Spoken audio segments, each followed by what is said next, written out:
Hello everyone. In this particular video, I will going to discuss about the Coleman's reagent.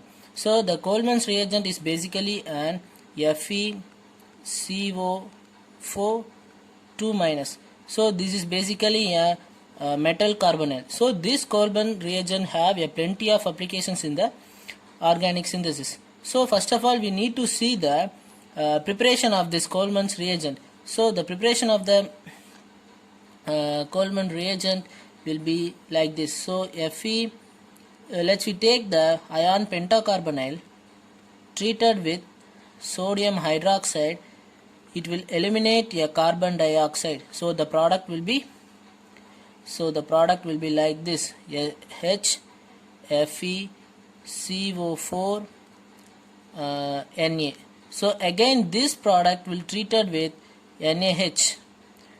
So this product will treated with NaH, we can obtain a Coleman's reagent, FeCO4 the whole Na2, right? So we can obtain this Coleman's reagent. So this Coleman reagent is again treated with, so that Coleman's reagent is again treated with RX. So we can obtain a product like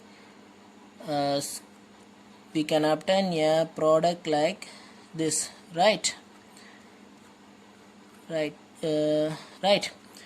So next CO will be so next we are adding a one carbonyl. So next we are adding a one carbonyl. This R group is migrated over here. So this migration is called as 1,1 migration. So here the vacant site will be created and we can obtain a product like this. So here the one way. So here we have a 4 carbonyl group over here.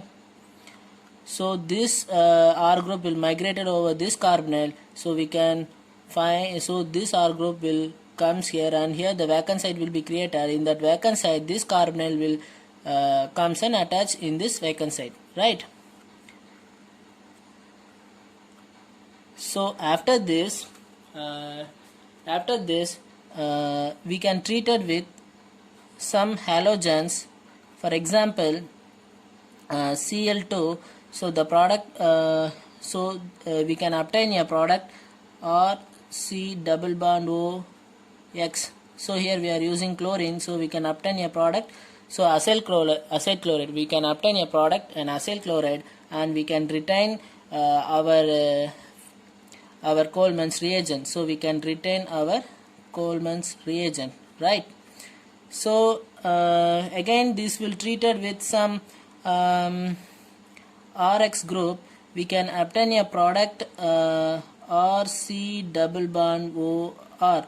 So we can retain our Coleman's reagent, right? So again we can treat it with some acid group. There will be a proton is there, so we can obtain a product like called aldehyde C double bond OH, and we can retain our Coleman's reagent, right? So this Coleman's reagent is very easiest topic, and this Coleman reagent is very important on the basis of CSIR, NET, GATE, JAM exams. So that's all about this Coleman's reagent. I hope you will enjoy this video. So please subscribe the channel. This will help me to motivate to put more videos. So thank you.